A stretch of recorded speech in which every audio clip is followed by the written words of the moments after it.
Kau pernah dengar tak ada seorang budak bayar yuran universiti guna kad Pokemon? Gila kan? Tapi betul, nama dia adalah Caleb King. So dia ni adalah seorang kolektor tega daripada kecil lah. Dia simpan kad Pokemon ni elok-elok dalam sleeve. Dia hafal semua artwork, memang dia minat gila dengan kad Pokemon ni. Bila dia besar, dia nak jadi doktor. Tapi dekat US kan, medical school apa semua ni mahal sangat. Dan dia tak ada PTPTN macam kita ni kan.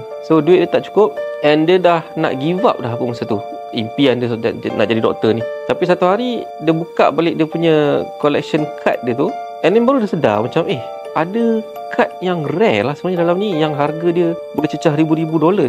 So apa yang dia decide untuk buat lepas tu adalah something yang agak radical lah. Dia decide untuk jual kad dia, tapi dia tak 100%, dia jual sikit-sikit tu.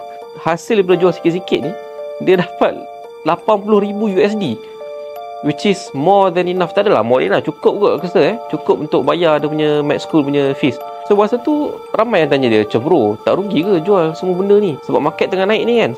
Dia cakap tak rugi. Aku guna apa yang aku sayang untuk capai apa yang aku impikan, which is bagi aku adalah something yang simple tapi deep gila. Dan kalau kau pun collector, trader, ataupun kau baru nak start, kau nak ada mungkin duit nak bayar kau punya universiti lepas ni kan, so inilah masa untuk kau hidupkan passion tu.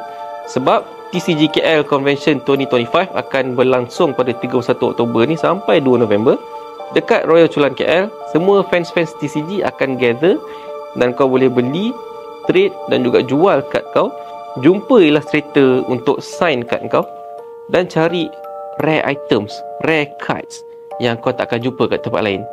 Tapi cepat, sebab tiket hanya dekat dalam TCG KL app. Download sekarang sebelum tiket tu sold out.